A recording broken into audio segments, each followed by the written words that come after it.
Bonsoir mesdames et messieurs, soyez les bienvenus à ce rendez-vous d'information. Voici les titres au sommaire de cette édition. La Côte d'Ivoire accueillera la CAN 2023. C'est l'information qui ressort de l'audience accordée par le chef de l'État Alassane Ouattara au président de la Confédération africaine de football. Le développement de cette audience vous sera proposé dans ce journal.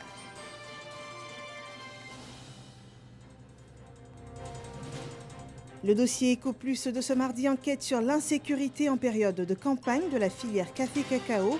516 agressions sont enregistrées pour la seule période de 2011 à 2018. Le préjudice financier s'élève à 8,710 milliards de francs CFA. Quelle solution pour ce problème? C'est à suivre dans ce journal. Et puis dans l'actualité internationale au Cameroun, l'opposant Maurice Kamto a été arrêté hier soir à Douala. Une interpellation qui intervient 2 jours après avoir été à l'initiative de manifestations contre le pouvoir en place. Arrivé 2e à la présidentielle d'octobre dernier, il revendique toujours sa victoire dans les urnes. Bienvenue dans ce 23h. Ce mardi 29 janvier, le chef de l'État Alassane Ouattara a reçu en audience le président de la Confédération africaine de football. La Côte d'Ivoire accueillera la CAN 2023. C'est l'information qui ressort de cette audience. Le compte-rendu avec Jérôme Kofi Aboula. Une confirmation, c'est la Côte d'Ivoire qui va organiser la CAN 2023. Le président de la Confédération africaine de football, de passage à Abidjan, a été reçu ce mardi par le président de la République, Alassane Ouattara. Pour lui, la CAF ne peut pas œuvrer efficacement sans l'apport des chefs d'État. J'avais toujours annoncé dès le début de mon mandat que je ne pourrais jamais gérer le football africain sans la contribution de nos États, surtout de nos chefs d'État, qui ont le mandat par la population de gérer un pays. 2021, la CAN sera au Cameroun. Ils sont à 80% des réalisations aujourd'hui. Et la Côte d'Ivoire en 2023. Et en 2025, la Guinée sera le pays organisateur de la Coupe d'Afrique des Nations. Le ministre des Sports s'est félicité de la décision de la CAF. Il a indiqué que la Côte d'Ivoire, conformément à la détermination du président de la République, mettrait tout en œuvre pour faire avancer les choses. Le président nous a instruit de poursuivre l'ensemble des travaux en cours pour que les délais soient tenus. Et nous allons nous y mettre avec le comité d'organisation, le COCAN, pour que toutes les infrastructures sportives et d'hébergement soient réalisées dans les délais prévus contractuellement. Après la Côte d'Ivoire en 2023, c'est la Guinée qui, selon le président de la Confédération africaine de football, est bien placée pour l'organisation de la CAN 2025. Le Cameroun, qui n'est pas prêt pour l'édition 2019, qui revient désormais à l'Égypte, aura la charge d'organiser la CAN 2021. Et à la suite de Hamad, Alassane Ouattara a échangé avec le président du Congrès juif mondial, Ronald Lauder. Ensemble, ils se sont entretenus sur les projets de développement en matière d'hydraulique, d'éducation et de santé. Le compte-rendu de cette séance, toujours avec Jérôme Kofi Aboula. Il est le président du Congrès juif mondial. C'est à ce titre qu'il a été reçu ce mardi par le président de la République, Alassane Ouattara.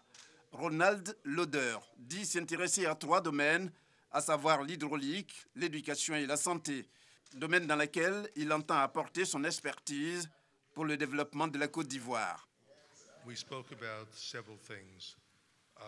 Nous avons parlé avec le président de 3 choses. Des projets hydrauliques pour lesquels nous avons une offre à faire et nous comptons soutenir le pays dans son programme national de développement. Et aussi, nous avons parlé des questions d'étudiants pour lesquels nous comptons appuyer la Côte d'Ivoire par l'octroi de bourses pour des compétences, pour des formations en études internationales. Et j'ai fait une offre au président dans ce sens. Aussi pour le système de santé. Nous avons vu le plateau technique ivoirien. Nous comptons apporter notre expertise aussi dans ce plateau technique ivoirien aussi. En sa qualité de président du Congrès juif mondial, c'est la première fois que Ronald Lauder vient en Côte d'Ivoire. Par ailleurs, il a été pendant un moment ambassadeur des États-Unis en Autriche. Parlons à présent d'une autre audience accordée au sommet de l'État. Des parlementaires coréens ont été reçus par le vice-président Daniel Kablan-Duncan. La rencontre s'inscrivait dans le cadre du renforcement de la coopération économique et commerciale entre la Corée du Sud et la Côte d'Ivoire. Et puis le vice-président Daniel Kablan-Duncan participait vendredi dernier à la célébration du 70e anniversaire de la République d'Inde. En Côte d'Ivoire, l'événement a été marqué par l'ambassade de l'Inde à la résidence de son ambassadeur, Olivier Iriebi et Herman Guivet. Le 26 janvier 1950 reste pour le peuple indien une date historique. Elle marque l'entrée en vigueur de la Constitution indienne. Ce jour est décrété fête de la République. Depuis près de 70 ans, le peuple indien commémore cet événement. C'est le cas en Côte d'Ivoire, où la communauté indienne s'est réunie à Abidjan pour cette fête nationale. Le nouvel ambassadeur de la République de l'Inde en Côte d'Ivoire s'est réjoui de la présence du vice-président Daniel Kablan-Duncan à leur côté, un acte qui, selon lui, témoigne de l'excellence des relations entre les deux pays. India and Côte d'Ivoire have cordial relations. L'Inde et la Côte d'Ivoire entretiennent des relations cordiales et sont prêtes à renforcer leur amitié, élargissant ainsi leur coopération. Des visites de haut niveau ont eu lieu régulièrement. Ces visites et interactions ont ouvert de nombreuses voies de coopération pour améliorer et concrétiser nos relations dans tous les domaines, y compris le commerce et les investissements entre nos deux pays. Au nom du gouvernement ivoirien, le vice-président Daniel Kablan-Duncan a salué la contribution de l'Inde dans le développement économique de la Côte d'Ivoire. On a une coopération multidimensionnelle qui concerne à la fois le secteur agricole, notamment dans le domaine du riz, où il y a des financements de l'ordre de 30 millions de dollars, c'est-à-dire plus de 15 milliards de francs CFA. Dans le domaine aussi de l'anacarde, puisque vous savez, l'Inde achète beaucoup l'anacarde de Côte d'Ivoire. Le président souhaitait qu'il puisse plutôt rentrer donc en partenariat avec les Ivoiriens pour transformer la partie d'anacarde ici. Ils interviennent aussi dans le domaine donc, de l'électricité, notamment la connexion entre la Côte d'Ivoire et le Mali par exemple. L'Inde a décidé aussi d'installer donc sous le Vitib un grand centre de congrès international. En plus de l'indépendance acquise le 15 août 1947, le jour de la République, proclamé le 26 janvier 1950, contribue à faire de l'Inde un État fort et pleinement souverain, doté d'une suprématie constitutionnelle. En politique, le porte-parole principal du Rassemblement des oufettistes pour la démocratie et la paix, Kobenan Kwasi Adjoumani, était face à la presse ce mardi. L'objet de cette rencontre nous est résumé dans ce téléman d'Alexis Ouedraogo. Au terme de son congrès ordinaire, le RHDP se prononce sur l'actualité politique dans le pays. Quand on s'autoproclame dépositaire authentique de l'oufouettisme, on ne tient pas des propos qui ne sont pas dignes du président Houphouët-Boigny et de la philosophie politique du président Houphouët, surtout quand on s'adresse à une assemblée constituée de la jeunesse de son parti. Pour le Rassemblement des oufouettistes pour la démocratie et la paix, l'heure est au renforcement de l'unité. Le porte-parole principal du parti, Kobenan Kwasi Adjoumani, appelle à la retenue. Tâchons donc d'agir en homme de paix, en désarmant nos langues. Cultivons l'amour et la concorde, malgré nos divergences politiques et religieuses, pour nous rendre dignes des héritiers du président Félix Houphouët-Boigny, qui n'a jamais fait de différence entre ses enfants, parce que pour lui, la Côte d'Ivoire, une et indivisible, doit demeurer le pays de la vraie fraternité. Depuis le 26 janvier dernier, le RHDP est un parti politique. Il entend travailler à consolider la stabilité en Côte d'Ivoire. Et les femmes du RHDP étaient elles aussi réunies hier pour un bilan après le premier congrès ordinaire de leur parti. Olivier Iriebi et Herman Guivet. Une rencontre des femmes du RHDP pour célébrer la grande mobilisation dont elles ont fait preuve au cours du congrès ordinaire du RHDP tenu le 26 janvier dernier. Au nom de la paix nationale,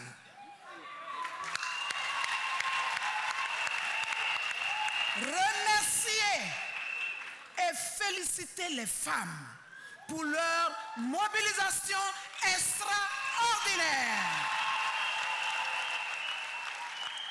Le samedi 26 janvier 2019, jour historique de la mise en place des organes du RHDP. Une rencontre conviviale au cours de laquelle les femmes du RHDP ont exhorté la classe politique ivoirienne à éviter tout comportement ou propos qui pourrait mettre en mal la cohésion sociale. Le président Félix Houphouët-Boigny a bâti la Côte d'Ivoire moderne dans la paix, dans la cohésion, dans la diversité, dans le respect des autres. On n'a qu'à faire la politique dans le respect des uns et des autres. Ne cultivons pas la haine, n'entretenons pas la haine. Parce que quand on cultive la haine s'arrange. Allez donc partout en Côte d'Ivoire comme des messagers de la paix. Paix, réconciliation, développement du pays sont les désirs ardents de ces femmes qui croient l'avenir de la Côte d'Ivoire sous les couleurs du RHDP. Elles s'engagent toutes à œuvrer pour le vivre ensemble. À présent, une brève concernant l'affaire de la commune du Plateau impliquant le député Alain Bognon. Le verdict est tombé au cours d'un procès tenu ce jour. Le juge condamne le député de Fresco à 12 mois de prison et au paiement de 300 000 francs d'amende. Alain Bognon a été poursuivi pour diffusion de fausses nouvelles à caractère de trouble à l'ordre public. L'Association des médiateurs professionnels diplômés instruit les populations de Lamé sur les avantages de la médiation. La pratique leur a été présentée comme un outil durable aux conflits fonciers ruraux. Issa Yeo.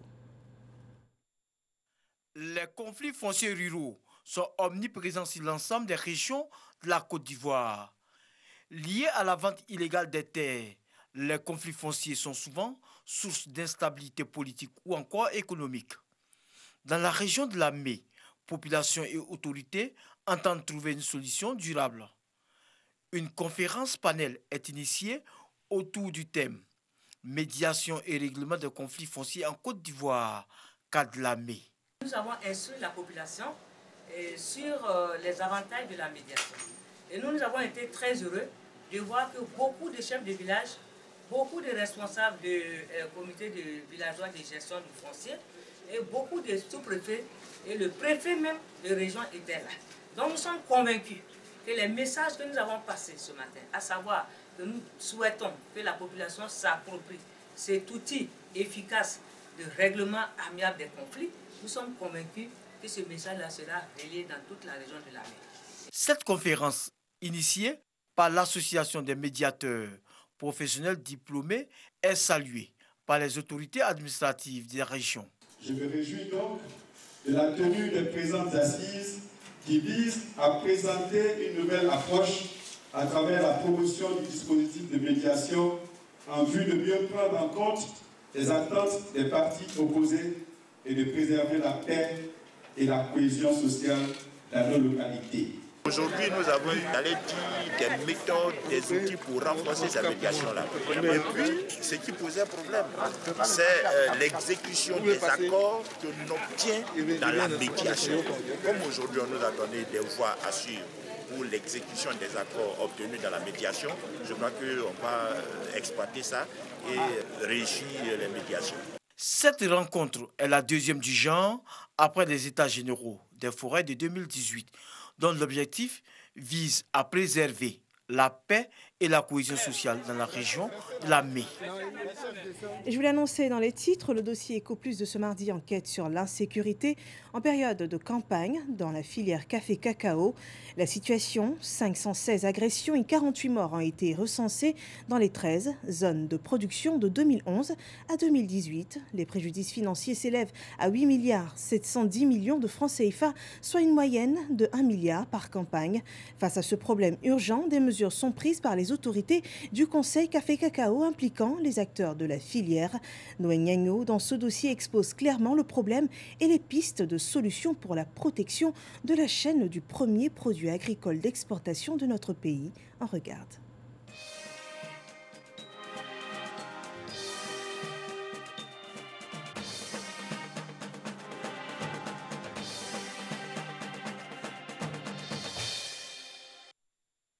Pour la seule période d'octobre à décembre 2018, le préjudice financier des agressions subies par les différents opérateurs est estimé à 1,2 milliard.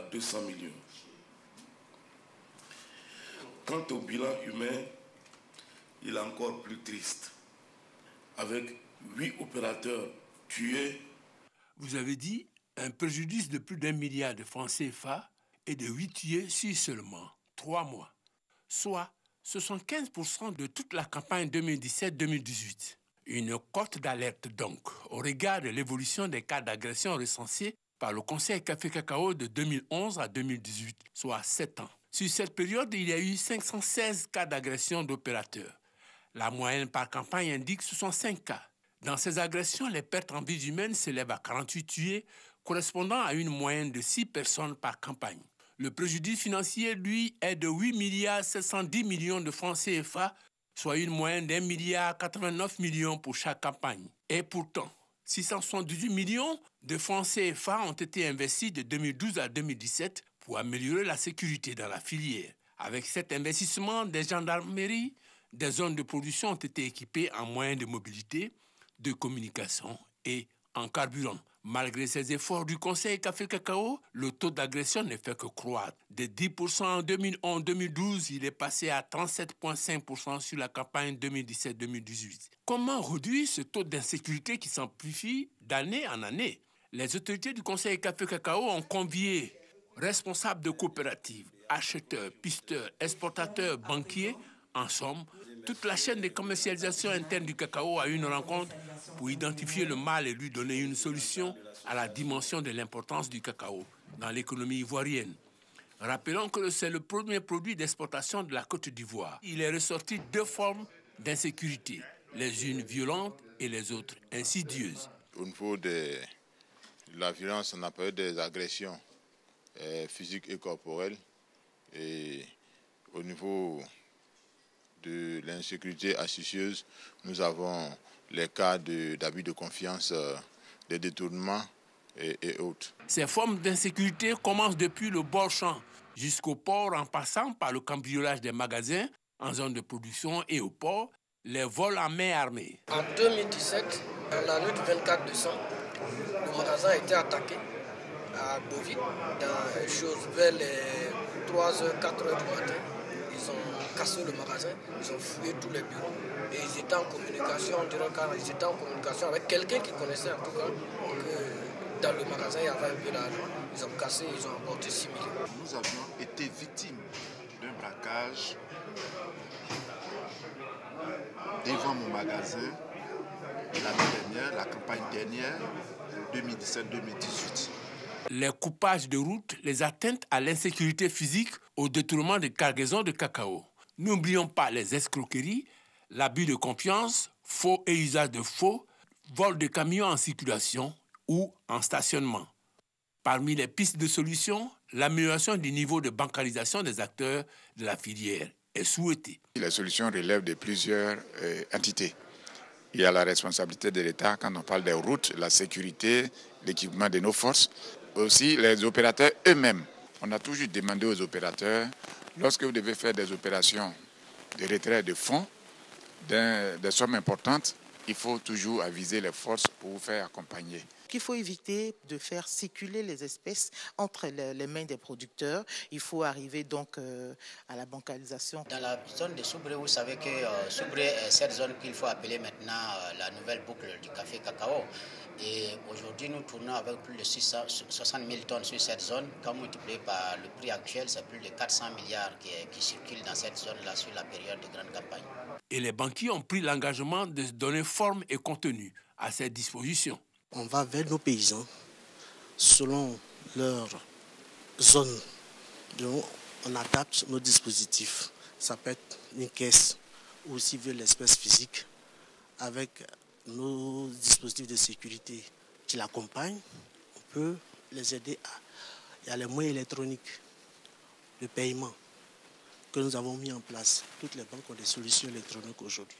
Donner forme, contenu et organiser le suivi de ces dispositions, et ce sera certainement la fin de cette insécurité préjudiciable à l'économie ivoirienne et aux acteurs de la filière.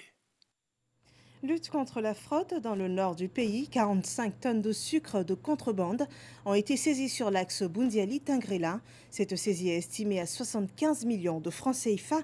Les détails avec notre reporter Ami Sissoko.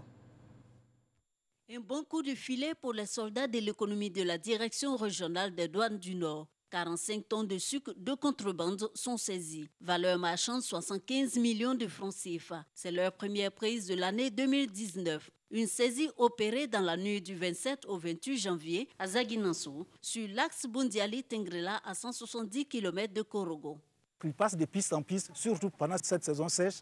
Même dans les champs, vous avez des pistes. Notre réseau de renseignement a fonctionné et nous les suivions. Ils ne savaient pas. Il a fallu qu'on attende jusqu'à qu'ils arrivent à Zaguinanso, où nous avons beaucoup de renforts pour pouvoir les intercepter. Pour dire que pour cette année 2019, la lutte contre la fraude et la contrebande sera notre cheval de bataille.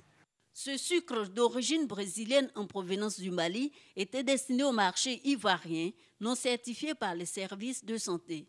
C'était une perte de 75 millions de francs CFA pour les sociétés sucrières exerçant dans la zone. Alors que ces entreprises-là utilisent des Ivoiriens pour travailler. Ces entreprises-là payent des impôts à l'État de Côte d'Ivoire. Ensuite, la qualité de ce sucre qui se trouve dans ce camion ne peut pas être certifiée. Les conditions de conservation ne peuvent pas être définies.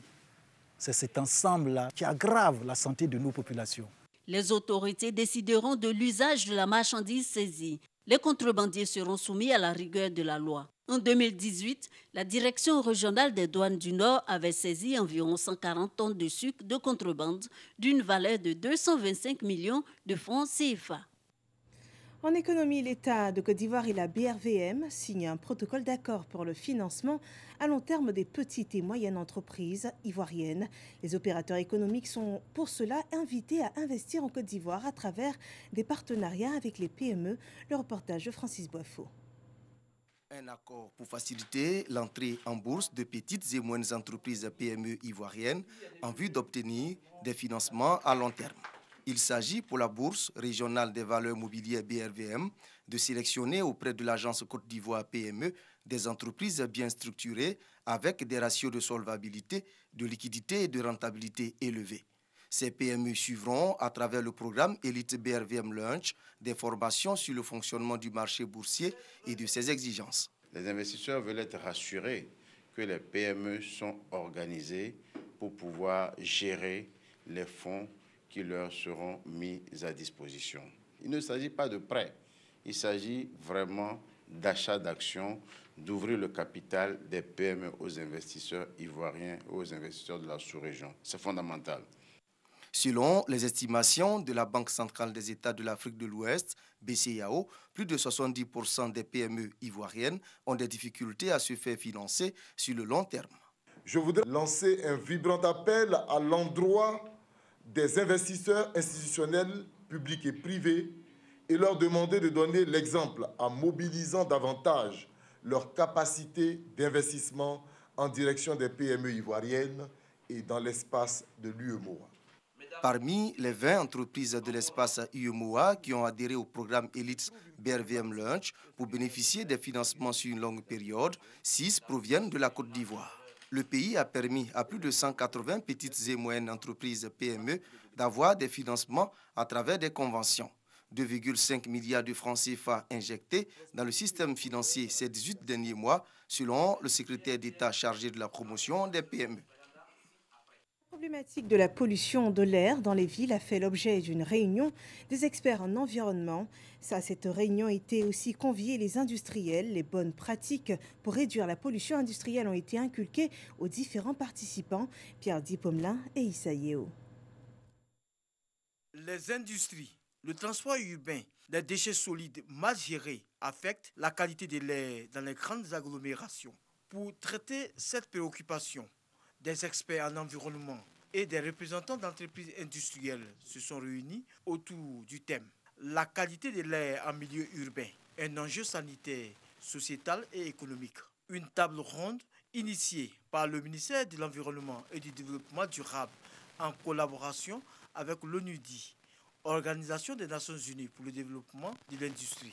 Le professeur Joseph Seka, ministre en charge de l'environnement, situe le cadre de cette rencontre. La ville d'Abidjan, qui concentre la quasi-totalité des industries et un parc automobile considérable, je pense que, bien que nous sommes tous d'avis que la qualité de l'air que nous respirons nous interpelle. Une personne sur 10 dans le monde meurent du fait de la pollution selon l'OMS, Organisation mondiale de la santé. Les résultats de ces travaux sont donc très attendus car ils doivent conduire les industriels aux bonnes pratiques en matière de préservation de la qualité de l'air. La qualité de l'air est une préoccupation majeure de l'État de Côte d'Ivoire. L'idée de cette table ronde est de sensibiliser les industriels et l'ensemble des acteurs concernés par la problématique de la qualité de l'air sur les bonnes pratiques environnementales en termes de réduction de la pollution de l'air pour la préservation de la santé des populations. La Côte d'Ivoire s'est engagée dans l'atteinte des objectifs du développement durable, ODD, notamment le point 11, qui ambitionne à l'horizon 2030 de rendre les villes sûres et résilientes au changement climatique. En matière de sécurité, la Côte d'Ivoire s'inscrit à l'école de la Chine et s'imprègne du système de protection chinois dénommé Safe City. On en sait davantage avec Olivier Iriebi et Abou Sanogo. Recherche de solutions durables face à l'insécurité dans les États. C'est la préoccupation majeure au centre du Forum international sur la sécurisation des grandes villes par la solution du digital. Objectif de cette rencontre, permettre aux responsables des institutions en charge de la sécurité publique dans les États de découvrir des systèmes innovants pour prévenir, réduire et réprimer les activités criminelles, gérer efficacement la ville et créer un cadre de vie ordonné et sûr. Pour le ministre de l'Intérieur et de la Sécurité, Sidiki Diakité, il appartient aux États à travers les institutions en charge de la sécurité d'être à niveau pour se donner les moyens de sécuriser la population, faciliter tous les aspects de la vie sociale et permettre aux populations de pouvoir vivre paisiblement. La question de la sécurité est une question totalement transversale, depuis l'intérieur de nos États jusqu'à nos frontières. Et le digital aujourd'hui se présente à nous tous comme une solution.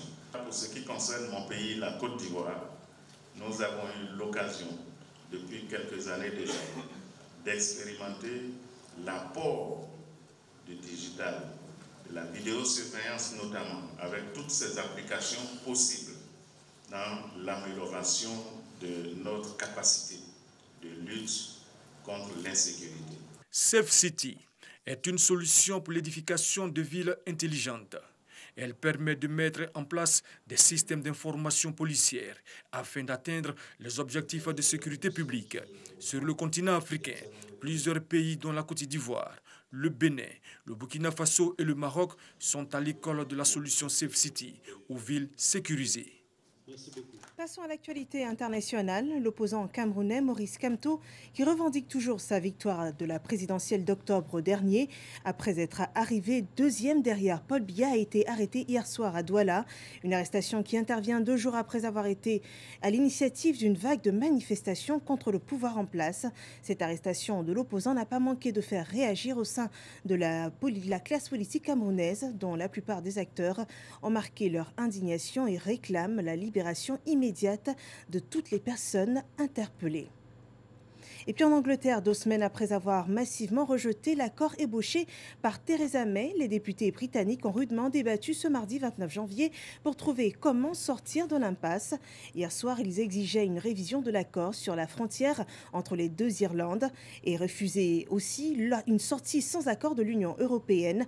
Les députés britanniques votaient encore ce mardi soir sur un certain nombre d'amendements visant à encadrer la négociation. Et malgré les avertissements répétés, les 27 expliquent de l'accord rejeté le 15 janvier dernier et qui n'est pas renégociable, le Parlement britannique demande quand même un nouvel accord. Et nous arrêtons ici pour cette édition d'information. Je vous remercie de votre attention et je vous retrouve demain à la même heure avec beaucoup de plaisir pour un autre suivi de l'actualité. Passez une excellente fin de soirée sur RTI 1.